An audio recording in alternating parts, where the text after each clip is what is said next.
नमस्कार। मैं कवि द्रोणाचार्य दुबे मध्य प्रदेश के इंदौर जिले की महू तहसील के पास के एक समीप छोटे से गांव कोदरिया से आपके समक्ष एक हास्य रस की कविता प्रस्तुत कर रहा हूँ। शमशान घाट में कवि सम्मेलन। एक बार शमशान घाट में कवि सम्मेलन आयोजित किया गया।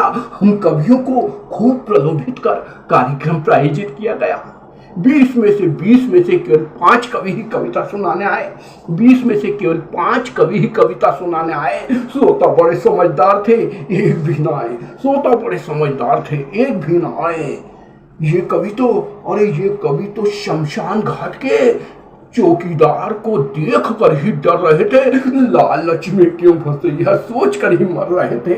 शमशान घाट का सन्नाटा हम कवियों को खूब डस रहा था।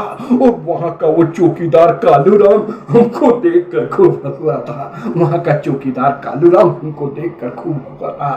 चौकीदार बोला, पधारे, सभी कवियों का स्वागत क्रियाकर्म किया जाएगा और मुर्दे से पे पड़ी शाल से सभी को सम्मान दिया जाएगा। पधारे, सभी कवियों का स्वागत क्रियाकर्म किया जाएगा, मुर्दे पे पड़ी शाल से सभी को सम्मान दिया जाएगा।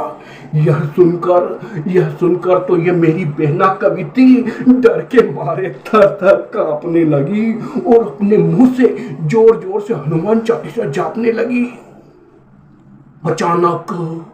अचानक 2 कुत्ते मुंह ऊंचा करके रोने लगे। यह दृश्य देखकर हम कवियों के चेहरे ऊपर से नीचे तक पीले होने लगे। हुआ कवि सम्मेलन आरंभ। मेरी यह बहना कवित्री अपना गीत गाने लगी। मेरी यह बहना अपना गीत गाने लगी। इसके गीत को सुनकर हम कवियों की टोली ताली बजाने लगी।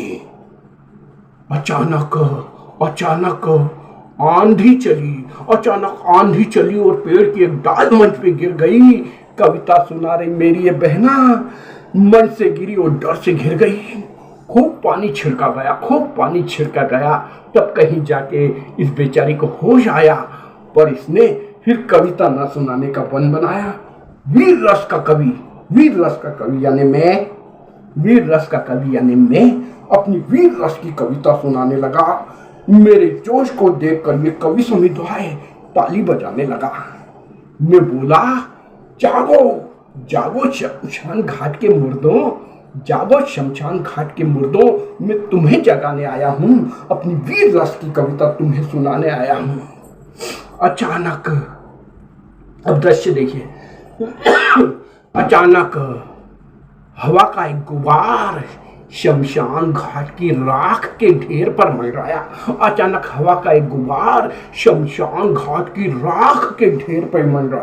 इस राख के गुबार को हमने अपने पास मंडराते पाया। ये कवि बोला, दादा मुर्दे को जगा रहे थे, देख मुर्दा जाग आया। यह दृश्य देखकर सारे कवियों का जी घबराया। फिर सारे कवि थर थर कांपने लगे और मैदान छोड़कर भागने लगे। मैंने इन्हें समझाया, अरे भूत कुछ नहीं होता, तुम मत डरो।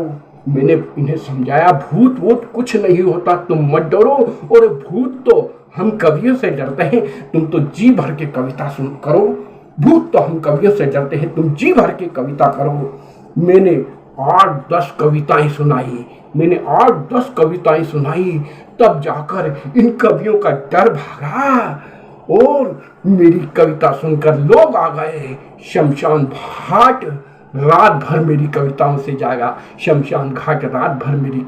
जागा।